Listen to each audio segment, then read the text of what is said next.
Bonjour, mesdames, mesdemoiselles, messieurs, nous allons poursuivre ce cours sur le budget et aujourd'hui nous allons voir dans le chapitre 5 de ce cours les sanctions prévues par la loi.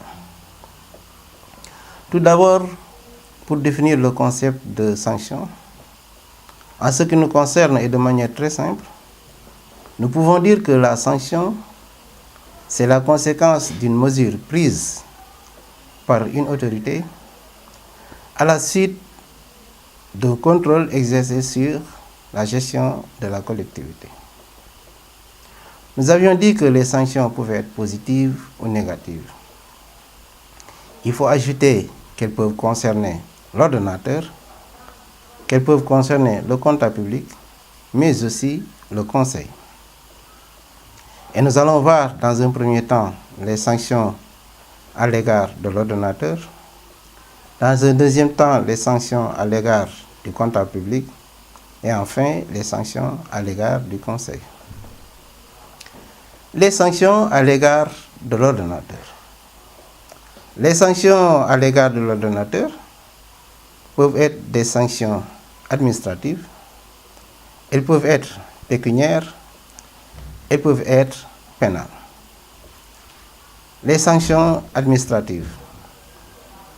Si à la suite du contrôle exercé sur l'ordonnateur, il est fait constat de certaines irrégularités ou de certaines illégalités, le ministère en charge de la collectivité, sur la demande du président de la République, peut prononcer des sanctions disciplinaires. Ces sanctions peuvent aller jusqu'à la révocation.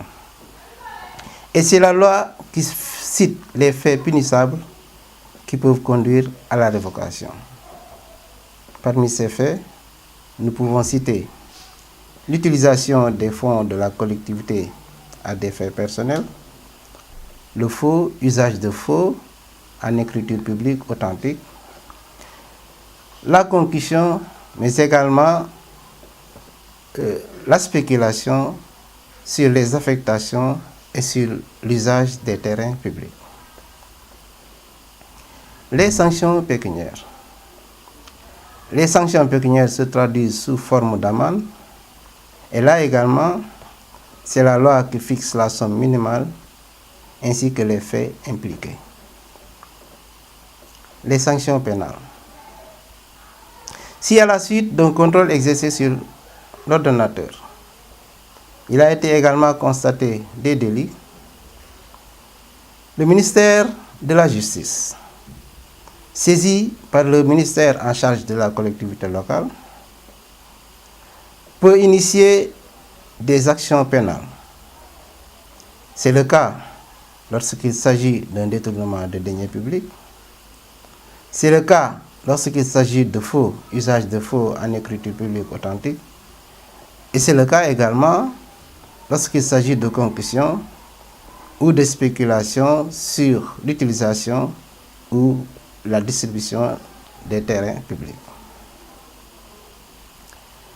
Les sanctions à l'égard du comptable public. Les sanctions à l'égard du comptable public peuvent être des sanctions administratives. Elles peuvent également être des sanctions juridictionnelles. Les sanctions administratives à l'égard du comptable public. Si à la suite d'un contrôle exercé sur le comptable public, il est constaté des irrégularités, la responsabilité du comptable public peut être mise en cause par le ministère des Finances. Et là, selon la loi, on avait dit que le comptable public est personnellement et pécuniairement responsable des fonds de la collectivité.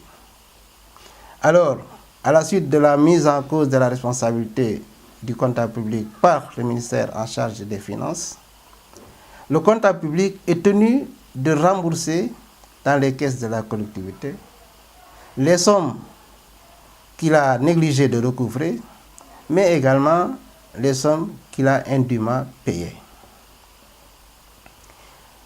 Les sanctions juridictionnelles. à l'égard du comptable public. Il faut tout d'abord rappeler que le contrôle juridictionnel est un contrôle de régularité des opérations effectuées par le comptable public. Il s'agit ici de vérifier la sincérité des recettes et des dépenses dans la comptabilité publique. Il s'agit également de vérifier que le comptable public a effectivement exercé les contrôles nécessaires avant d'exécuter les opérations de dépenses. Mais il s'agit également de vérifier que le comptable public n'a pas par négligence porté préjudice à la collectivité locale.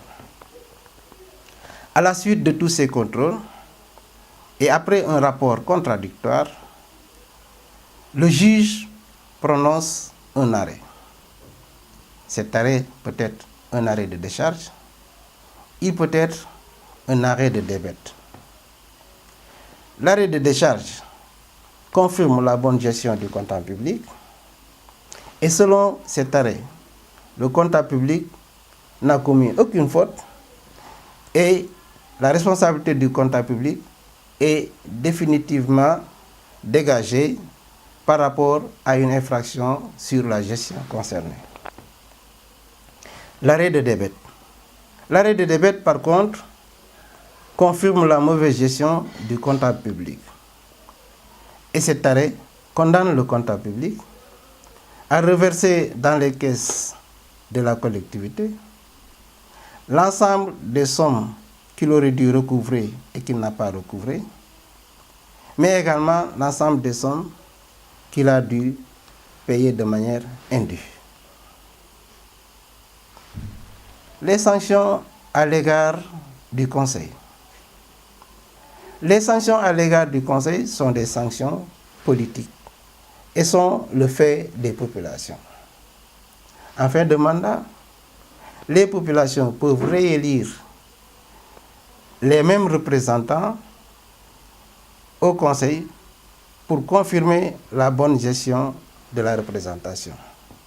Ou par contre, élire de nouveaux mandats pour sanctionner la mauvaise gestion de la représentation.